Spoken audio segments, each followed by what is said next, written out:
আমাদের ইমানিয়াতের জায়গা, ফুরফুরা শরীফ আমাদের আমলিয়াতের জায়গা। না না না না, ফুরফুরা শরীফ রাজনীতি করার জায়গা নয়। মুজাদ্দিদে জামান দাদা হুজুর কেবলা রাহমাতুল্লাহ আলাইহি তিনি ফুরফুরা জমিনে কোনোদিন রাজনীতি করেন নাই। পাঁচ হুজুর কেবলা রাহমাতুল্লাহ আলাইহি তারা আমার ফুরফুরা জমিনে কোনোদিন রাজনীতি করেন নাই। বসিরহাটের আল্লামা রুহুল আমিন সাহেব রাহমাতুল্লাহ আলাইহি তিনি ফুরফুরা জমিনে কি রাজনীতি করেন নাই। কথাটা ভুল বললাম? এই কথা বলেন না। বসিরহাটের আল্লামা হুজুর রাহমাতুল্লাহ আলাইহি ফুরফুরা জমিনে রাজনীতি করেন নাই। মেদিনীপুরের সুফি আব্দুল মাহবুব সাহেব রাহমাতুল্লাহ আলাইহি ফুরফুরা জমিনে রাজনীতি করেন নাই। সরিষার নিসারউদ্দিন রাহমাতুল্লাহ আলাইহি ফুরফুরা জমিনে রাজনীতি করেন নাই। ও আমার ভাইরা বাবাজিরা, আখিরি জামানা বাবা, এই আখিরি জামানায় ফুরফুরা শরীফ কেউ একটা শ্রেণীর রাজনৈতিক দল তারা আবেগের মধ্যে ভরে নিয়েছে। ফুরফুরা শরীফকে সামনে রেখে তারা রাজনীতি করছে। বাবা আমি আপনাদের পা দুটো ধরে বলে যাই, পা দুটো ধরে বলে যাই, ফুরফুরা শরীফের সঙ্গে রাজনীতিতে তো মিলিয়ে ফেলবেন না। ফুরফুরা শরীফটা আল্লাহর ওলি হওয়ার জায়গা, ফুরফুরা শরীফটা তরিকা মশ করার জায়গা, ফুরফুরা শরীফটা আল্লাহকে চিনার জায়গা। এই জায়গাটা দুনিয়ার রাজনীতি করার জায়গা নয়। এই বিষয়টা মাথায় রাখার চেষ্টা করবেন আমার ভাইরা বাবাজিরা। যে কথাটা বলতে চাইছিলাম, মুজাদ্দিদুজ্জামান দাদা হুজুর কেবলা রাহমাতুল্লাহ আলাইহি তার স্ত্রীকে সঙ্গে করে নিয়ে পালকি করে কোন এক জায়গায় যাচ্ছেন। এমন সময় দাদি আম্মা পালকির পর্দাটা একটুখানি সরিয়ে বাইরেটা দেখতে শুরু করলেন। আমার মুজাদ্দিদুজ্জামান দাদা হুজুর কেবলা বলতে শুরু করলেন, ও আমার স্ত্রী তুমি শোনো শোনো শোনো শোনো, তুমি পালকির পর্দাটা সরিও না, তুমি বেপর্দা হয়ে যাবে, তুমি বেহায়া হয়ে যাবে। ও আমার ভাইরা বাবাজিরা, ওই সময় দাদি আম্মা বলেছিলেন, হুজুর বিয়াদবি মাফ করেন, ক্ষমা করেন।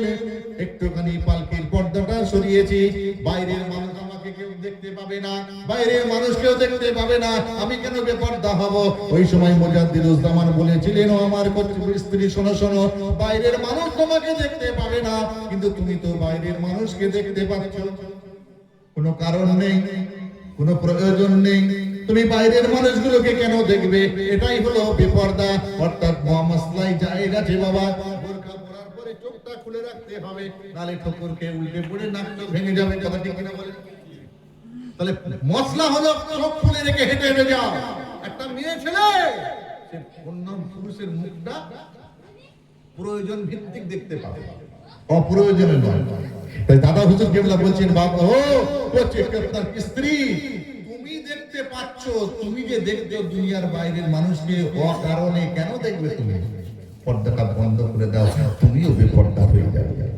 কত কঠিন দেখছেন। আর আজকে আপনি আমি এখানে বসে রয়েছি, আপনার স্ত্রীরা আপনাদের বড় মেয়েরা বেপর্দা হয়ে ঘুরে ঘুরে বেড়াচ্ছে। এটা ইসলাম নয়, এটা দিন নয়, এটা শরীয়ত নয়। ইসলামের মধ্যে থাকেন, দিনের মধ্যে থাকেন, শরীয়তের মধ্যে থাকেন, খুশি হবেন কি? জোরে বললেন না?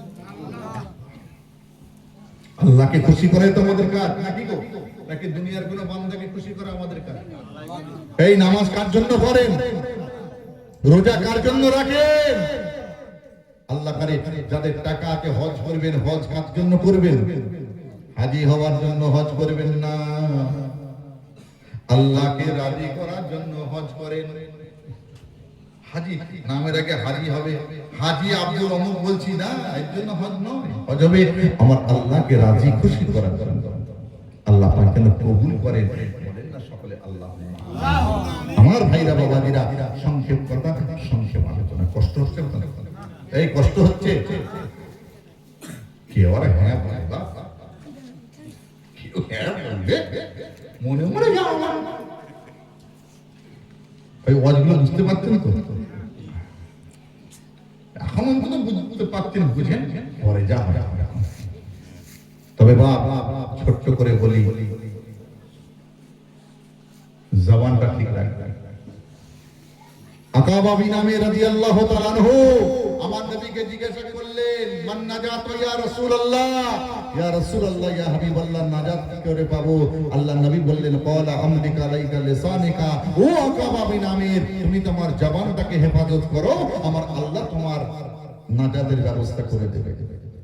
এই জবান, মানুষকে গালাগালি করবেন না, এই জবান দিয়ে হারাম জিনিস খাবেন না, এই জবান দিয়ে মানুষকে বাজে কথা বলবেন না, বিড়ি খাবেন না, সিগারেট খাবেন না, গাঁজা টানবেন না, মদ পান করবেন না, সুদের টাকা সুদ সুদ, এলআইসি করেছেন, জীবন বীমা করেছেন, সুদের টাকা খাবেন না। গরুর গোশ খাওয়া হালাল, কিন্তু সুদের টাকায় যদি গরুর গোশটা কেনেন, গরুর গোশটা হালাল থাকবে? এইটা কথা বললেন না কেন? হ্যাঁ, এটা মাথায় রাখতে হবে। ঘোষ কিন্তু টাকাটা সুদের, ও নেই চালাতে পারে। আবার কিছু মানুষ আছে আমাদের মতো মুড়ি সাহেব ওয়াজ করতে করতে বলছে, বাবা যখন কিছু খাবে বিসমিল্লাহ বলে খাবে, আল্লাহ বরকত দেবে। সালা কিছু মদ কি করেছে, বিসমিল্লাহ বলে মদ খাচ্ছে। মদ হারাম জিনিস, বিসমিল্লাহ বলে খাচ্ছে বলে মুড়ি সাহেব তো ওয়াজ শুনিসনি? ওই যখন কিছু খাবে বিসমিল্লাহ বলে খাবে, আল্লাহ বরকত দেবে। মুড়ি সাহেব তো বলেন মদ বিসমিল্লাহ বলে খাওয়া চলবে না। কি নিয়ে ওয়াজ করে তার কোথায় গিয়ে ঠেলে তুলেছে। মনে রাখবেন, হারাম জিনিস কেউ যদি বিসমিল্লাহ বলে খায় তার ঈমান চলে যাবে। ওই অবস্থায় যদি তার মওত হয়, তার জানাজা পড়া চলবে না, মুসলমানের কবরে তাকে কবর দেওয়া চলবে না। পাগলামি করলে হবে না বাবা। তাহলে বিড়ি যারা খান বিড়ি ছাড়েন, সিগারেট যারা খান সিগারেট ছাড়েন, মদ যারা খান মদ ছাড়েন, গাঁজা ছাড়েন, মিথ্যে কথা বলা ছাড়েন। লানাতুল্লাহি আলাল কাযিবিন, যারা মিথ্যা কথা বলে তাদের উপর খোদা তাআলার লানত হয়। মিথ্যা কথা ছাড়ে। ব্যাংকে টাকা রাখেন, নিরাপত্তার জন্য ব্যাংকে টাকা রাখা জায়েজ, কিন্তু ব্যাংক থেকে দেওয়া সুদ খাওয়া হারাম। এলআইসি করা চলবেই না, জীবন বীমা করা চলবেই না, রেকারিং করা চলবেই না, ফিক্সড ডিপোজিট করা চলবেই না। এগুলোর সঙ্গে সুদের সম্পর্ক রয়েছে, চলবে না। তাস খেলা বোঝেন? এই বলেন না কথা, তাস খেলাও চলবে না। জুয়া খেলা বোঝেন? চলবে না। ছেলের বিয়ে দিতে গিয়ে মেয়ের বাপের কাছে পুনের টাকা নেওয়াও চলবে, তাই তো নাকি? এই ওয়াজটা আমার ভুল হয়ে যাচ্ছে নাকি? ছেলের বিয়ে দিতে গিয়ে মেয়ের বাপের কাছে পুনের টাকা চলবে তো? এই তো ধরে বলছেন না কেন? এই সাইডটা কোনো কথা বলে না, সব ছেলে সব বসে আছে মনে হচ্ছে। তাহলে ফোনের টাকা নেওয়া কি হালাল না হারাম? হারাম। ছেলের বিয়ে দিতে গিয়ে মেয়ের বাপের কাছে ফোনের টাকা নেওয়া চলবে না। আর এখনকার যুগে হিসাব উল্টে আগে। মেয়ে যেমনই হোক, মাল কত দেবে জিজ্ঞেস করতে, কথা বুঝতে পারছেন? পয়সা কত দেবে জিজ্ঞেস করতে। বাবাজি নামাজ পড়ে পড়ে কপালে কালো দাগ হয়ে গেছে, হারাম খেয়ে ভুঁড়ি বেড়ে গেছে। দুটোই হচ্ছে, কপালে দাগও হচ্ছে, ভুঁড়িও হচ্ছে। কি হলো রে? কি গো, ছেলেদের বিয়ে দেবে রান্নাঘরে, ছেলেদের বিয়ের বয়স হলে একটু নিয়ত করেন, বিনা ফোনে ছেলের বিয়ে দেবেন, একদম ফোনের কথা বলবেন না। হারাম। আপনি যদি 1 টাকা চেয়ে নেন সেটা হারাম। আপনি যদি না চেয়ে আপনার মেয়ে, আপনার ছেলেকে মেয়ের বাপ যদি সোনা দিয়েও মরে দেয়, 100% হালাল, কোনো সমস্যা নেই। কথা বুঝতে পেরেছেন? সুতরাং ইসলাম তার শরীয়ত বুঝে চলবে। শুধু নামাজ পড়লেই হবে না, নামাজ পড়ার সাথে সাথে আমাদের জীবনের নাজায়েজ কাজ, হারাম কাজগুলো থেকে নিজেদেরকে দূরে সরাতে হবে। আমাদের মা ফাতেমার বিয়ে হলো, একটু বলবো নাকি? এই কথা বলবেন না? বলবো একটু ছোট করে, একটুখানি বলি। হ্যাঁ, একটুখানি ছোট করে বলতে হবে, তাহলে হবে না, বুঝতে পেরেছি? আমাদের মা ফাতেমাতুজ জোহরা যখন বিয়ের বয়স হয়ে গেল, সাহাবা হুজুররা আমার রাসূলুল্লাহকে জিজ্ঞাসা করতেন, ইয়া রাসূলুল্লাহ, ইয়া হাবিবাল্লাহ, ফাতেমার বিয়ে দেবেন না? আল্লাহর হুকুম হলে তবে তো দেবো। এই বিনা হুকুমে আল্লাহর কোনো কাজ হবে? বাবা, এই আমি ওয়াজ করছি, আল্লাহর হুকুম যারা হচ্ছে, একটা অক্ষর আলিফ বের করে বের মধ্যে পাগল সোজা হয়ে যাবে। আল্লাহর হুকুম আছে, দয়া করেছে, রহমত করেছে, তাই কিন্তু একটু ইয়া রাসূলুল্লাহ বিয়ে দেবেন কবে ফাতেমা? ওগো আল্লাহর হুকুম হলে বিয়ে দেব। এমন সময় এই কথা আলোচনা হচ্ছে, মাঝে মাঝে এক একজন প্রস্তাব নিয়ে আসে, ইয়া রাসূলুল্লাহ, ইয়া হাবিবাল্লাহ, আমি ফাতেমার বিয়ের প্রস্তাব নিয়ে হাজির হয়েছি। আল্লাহর নবী বলেন, একটুখানি দাঁড়াও, ফাতেমাকে জিজ্ঞাসা করি। ফাতেমার কাছে গিয়ে বলেন, ও ফাতেমা, ওই গ্রামের অমুকের ছেলে অমুক তোমাকে বিয়ের প্রস্তাব নিয়ে এসছে, রাজি আছো কিনা বলো। আম্মাজান মা ফাতেমা নড়েও না, চড়েও না, কোনো কিছু বলে না, মুখে কোনো অ্যাক্টিভিটি দেখায় না, ক্যান্সেল করে দেয় রাসূলুল্লাহ। ছেলের বাপেরা, মেয়ের বাপেরা ভালো করে শোনেন, বিয়ে কেমন করে দেবে। মেয়েকে জিজ্ঞাসা করছে, অমুক গ্রামের অমুক বিয়ে করতে এসছে, তোমায় রাজি আছো? ফাতেমা হাসে না, কাঁদে না, হু হা, মাথা নাড়া নাড়ি, কিচ্ছু করে না। আল্লাহ নবী ক্যান্সেল করে দেয়। এইভাবে অনেক প্রস্তাব আছে। ফাতেমাকে জিজ্ঞাসা করেছিল, ফাতেমা তো জোর কোনো কিছু সাড়া দেয়নি, ক্যান্সেল। অবশেষে রাসূলের চাচা ভাই হযরতে আলী রাদিয়াল্লাহু তাআলা আনহু আসলেন। ভাই ভালো আছেন? হ্যাঁ ভাই। কি খবর গো? ভাই আমি ফাতেমার বিয়ের প্রস্তাব নিয়ে এসেছি। একটু দাঁড়ান। আম্মাজান মা ফাতেমার কাছে গেল, ফাতেমা, আমার চাচা ভাই আলী এসেছে তোমার বিয়ের প্রস্তাব নিয়ে, তুমি কি রাজি আছো? আম্মাজান মা ফাতেমা মুচকে হাসলেন, মানে রিঅ্যাক্ট করলেন, ওটাই সম্মতি দিলেন। আম্মাজান মা ফাতেমার বিয়ের ব্যবস্থা করলেন রাসূলুল্লাহ সাল্লাল্লাহু আলাইহি ওয়াসাল্লাম। অনেক কথা, অনেক মাত্রা, অনেক পর্বের ব্যাপার, আমি অত দিকে যাচ্ছি না। বিয়ে হয়ে যাওয়ার পরে মেয়েরা আর বাপের বাড়ি থাকবে না, শ্বশুর বাড়ি যাবে। কোথায় যাবে? শ্বশুর বাড়ি। রেডি হওয়ার আগে আমার রাসূলের কাছে এসেছি, আব্বাজান কি খবর মা? একটা আতর লাগলো। আমার ভাইরা বাবাজিরা কান্না কাড়া করে শুনে রেখে দেন, দিলে রেখে দেন। ওই সময় আম্মাজান মা ফাতেমা তো জোরা থাকতে পারলেন না। আমার নবী, আপনার নবী, দয়ার নবীকে বলতে শুরু করলেন, ইয়া রাসূলুল্লাহ, ইয়া হাবিবাল্লাহ, ও আমার আব্বাজান, আপনি শোনেন শোনেন, আমি তো শ্বশুর বাড়ির উদ্দেশ্যে রওনা হয়ে যাব, আমাকে একটা খুশবু দেবেন, আতরটা দেওয়ার চেষ্টা করেন। ও আমার আব্বাজান, আমি আপনার দেওয়া আতরটা মেখে শ্বশুর বাড়ি চলে যাব। আমার ভাইরা বাবাজিরা ওয়াজটা বোঝার চেষ্টা করেন। ওই সময় আম্মাজান, ওই সময় আমার নবী, আপনার নবী, দয়ার নবী বলতে শুরু করলেন, ও ফাতেমা, তুমি শোনো মা, শুনে রেখে দাও, জেনে রেখে দাও। না না না না না না, আমার কাছে তো আতর বলে কোনো জিনিস নাই, আমি বড্ড গরিব মানুষ। আমার নবী, আপনার নবী, দয়ার নবী আল্লাহ পাকের দরবার শরীফে চেয়ে নিয়েছিলেন, আই নম্বর আল্লাহুম্মা আহিনি মিসকিনা ওয়া মিতনি মিসকিনা ওয়া শুরনি ফি জুমরাতিল মাসাকিন। আল্লাহ গো, আপনি আমাকে গরিবী হালতে দুনিয়াতে রাখবেন। ওই সময় আম্মাজান মা ফাতেমা তো জোর আগে বলেছিলেন, ও ফাতেমা, তুমি শোনো শোনো, আমার কাছে এত দেওয়ার মতো কোনো টাকা নেই, পয়সা নেই, অর্থ নেই। না না না না না না, আমি তোমাকে আতরটা দিতে পারবো না। আমার ভাইরা বাবাজিরা বোঝার চেষ্টা করেন। আম্মাজান মা ফাতেমা তো জোরা বলেছিলেন, আব্বাজান, ও আমার আব্বাজান, আপনি শোনেন শোনেন, আপনি এটা নিয়ে কোনো টেনশন করবেন না, আপনি মন খারাপ করবেন না আব্বাজান। আপনার যখন হবে আপনি আমাকে আতরটা দেবেন, কিন্তু আমার নবী বলে কথা, আম্মাজান মা ফাতেমা বলে কথা। ও আমার ভাইরা বাবাজিরা, আম্মাজান মা খাদিজাতুল কুবরা রাদিয়াল্লাহু তাআলা আনহার মেয়ে হলেন আম্মাজান মা ফাতেমা তো জোহরা। আম্মাজান মা খাদিজাতুল কুবরা যখন ইন্তেকাল করে যাচ্ছেন, ওই সময় রাসূলুল্লাহর হাতটা ধরে বলেছিলেন, ও আমার স্বামী, আপনি শোনেন শোনেন, আমার স্বামী, আপনি শুনে রেখে দেন, ধরে রেখে দেন, আমার মেয়েটাকে আপনার কাছে রেখে গেলাম, আমার মেয়ের যেন কোনো কষ্ট না হয়। ওই দিনে রাসূলুল্লাহ বলেছিলেন, আম্মাজান মা খাদিজাতুল কুবরার হাত ধরে বলেছিলেন, ও খাদিজা, তুমি শোনো শোনো, আমি রাসূলুল্লাহ তোমার স্বামী, তোমাকে কথাটা দিয়ে দিলাম, তোমার মেয়ে ফাতেমার কোনো কষ্ট হবে না। আমার ভাইরা বাবাজিরা, আজকে সেই মেয়ে ফাতেমা আতরটা চেয়েছেন, আমার নবী কিন্তু আতরটা দিতে পারলেন না। রাসূলের মনটা বড় খারাপ হয়ে গেল। আম্মাজান মা ফাতেমা তো জোরাকে রাসূলুল্লাহ বলতে শুরু করলেন, ও ফাতেমা, তুমি একটু দাঁড়িয়ে যাও, দাঁড়িয়ে যাও। আমার নবী, আপনার নবী, দয়ার নবী বাড়ির ভিতর থেকে আপনার বোতলের মতো একটা পাত্র জোগাড়টা করে নিয়ে এসে আমার নবী পাকের শরীর মোবারকে ঘাম হয়েছে। ভাইরা ওয়াজটা বোঝার চেষ্টা করবে।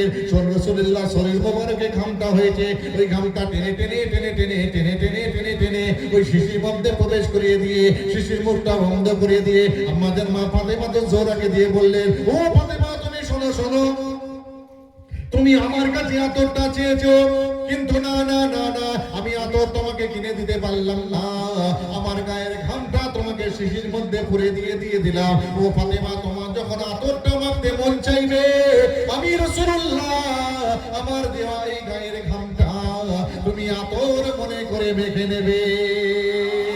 ভাইরা আমার, বাবাজিরা, আমাদের মা ফাতেমা বড্ড খুশি হয়ে গেলেন, আতরটা নিয়ে নিলেন, গায়ের ঘামটা নিয়ে নিলেন। মদিনা শরীফের জমিনে কয়েক হাজার মানুষ হাজির হয়ে গিয়েছে নবীর বেটি ফাতেমা কেমন ভাবে শ্বশুর বাড়ি যায় দেখার জন্য। আমার ভাইরা, বাবাজিরা, আমাদের মা ফাতেমা তো জোড়া থাকতে পারলেন না, নতুন কাপড় চোপড়টা পরে নিয়ে আব্বা জানের দেওয়া গায়ের ঘামটা সারা শরীরে আতর মনে করে মেখে নিয়ে যখন শ্বশুর বাড়ির উদ্দেশ্যে রওনা হয়ে যাচ্ছে, ওই সময় মদিনা শরীফের বাসিন্দারা যারা এসেছিল তারা একে অপরের মধ্যে বলা কওয়া করতে শুরু করেছে, ওরে নবীর বেটি ফাতেমা কি এমন আতর মেখেছে রে বাবা, যে আতরটা মিষ্টি আম্বরের থেকেও বেশি খুশবুদার। জোরে বললেন না? নবীর বেটি ফাতেমা কি এমন আতর মেখেছে যে আতরটা মিষ্টি আম্বরের থেকেও খুশবুদার। একবার জোরে বলেন সুবহানাল্লাহ। নবীর গায়ের ঘাম মিষ্টি আম্বরের থেকেও খুশবুদার। আরে বলে নবী আমরা সব সমান, মহা মুশকিলের ব্যাপার। তাহলে তোর গায়ের ঘাম শুকে দেখ, পাগল সোজা হয়ে যাবে, কোনদিন ভাত খেতে পারবে না। আর নবীর গায়ের ঘাম মিষ্টি আম্বরের থেকেও খুশবুদার। আর একবার জোরে বলুন সুবহানাল্লাহ। আমার ভাইরা, বাবাজিরা, সংক্ষেপ কথা, নবীকে ভালোবাসেন, নবীকে প্যার করেন, তবে নবী ছিলেন গরীব। অনেকে গরীব হালতে জীবন কাটাচ্ছেন, মন খারাপ করবেন না, মনে মনে নিয়ত করেন আল্লাহ আমার নবীকে আপনি গরীব করেছিলেন, আল্লাহ তাই আমিও গরীব, আমার নবী পাকের সুন্নাত আদায় করছি। একবার জোরে বলেন সুবহানাল্লাহ।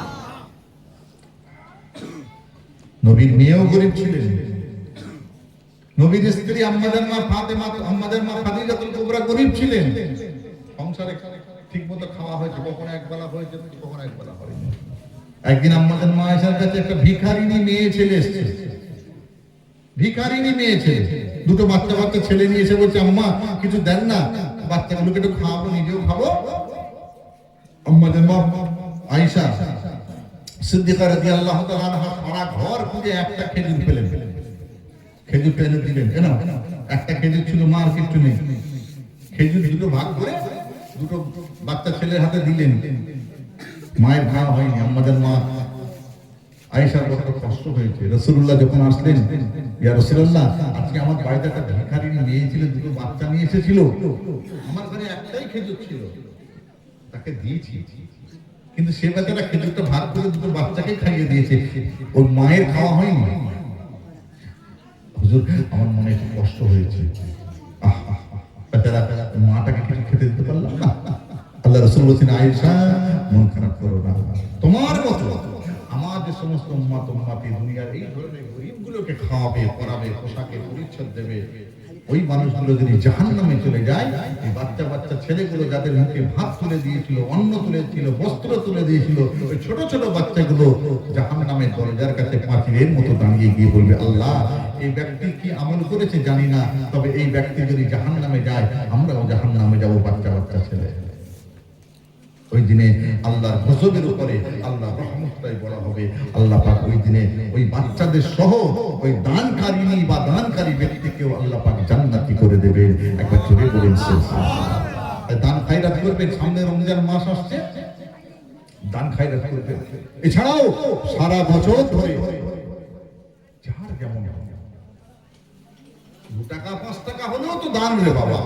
একটা ফকির গরিব অসহায়ের কাছে 5 টাকার অনেক মূল্য আছে, কথা ঠিক কিনা গো?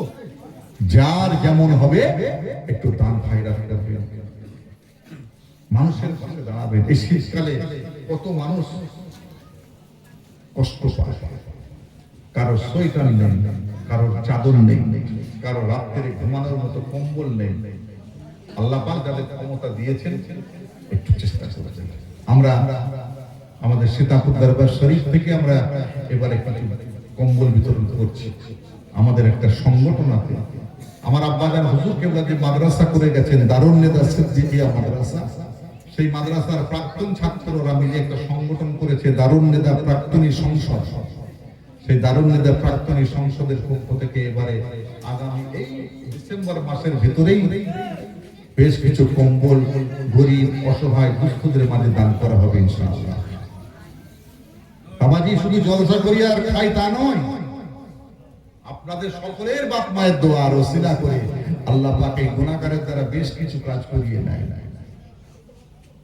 আমাদের সীতাপুর দরবার শরীফে মাদ্রাসা আছে, আব্বাজান হুজুর কেবলা তৈরি করে গেছেন, পীর আল্লামা আবুল ফরাজ সিদ্দিকী রাহমাতুল্লাহ আলাইহি হুজুর তৈরি করে গেছেন দারুন নেদা সিদ্দিকিয়া মাদ্রাসা, আলিম অর্থাৎ মাধ্যমিক পর্যন্ত আলহামদুলিল্লাহ চলছে।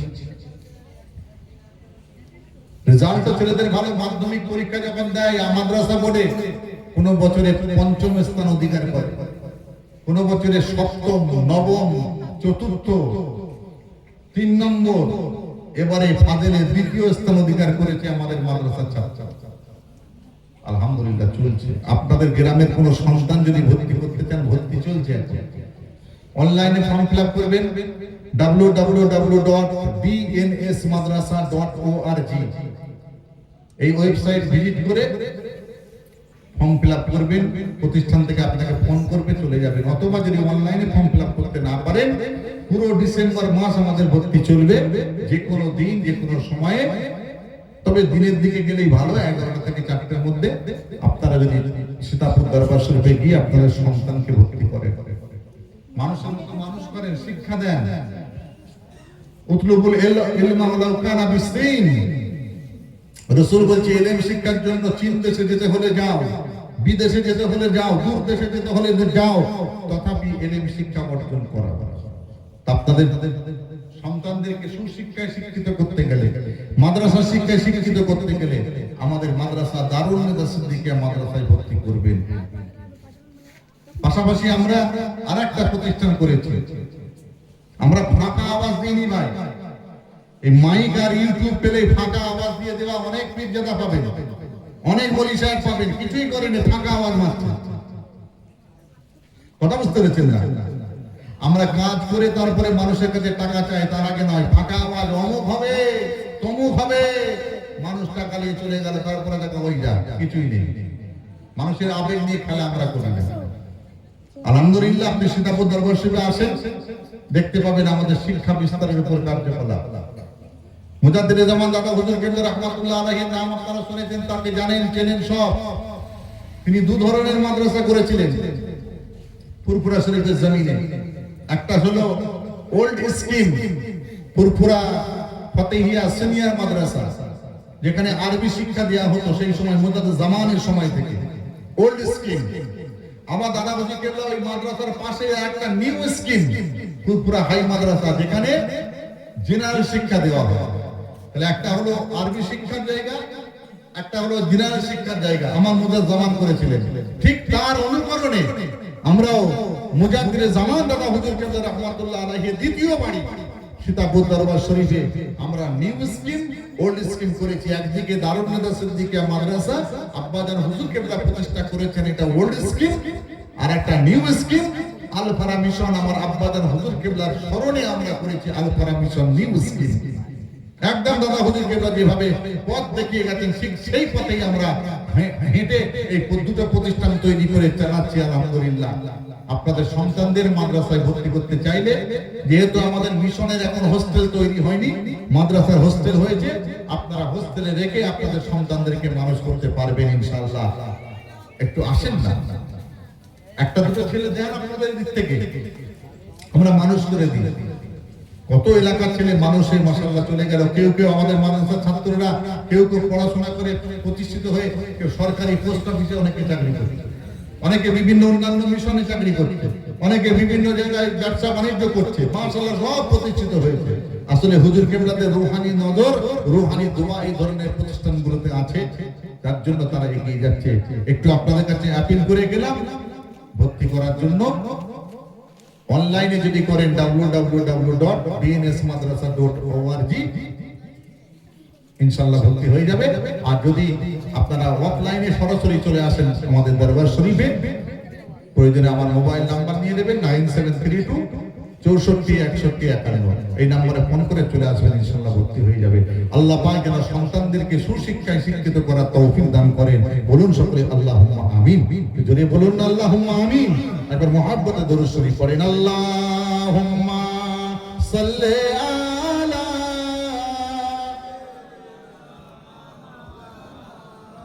পড়েন বাবা, জোরে জোরে পড়েন, ওয়া আলা আলি সাইয়্যিদ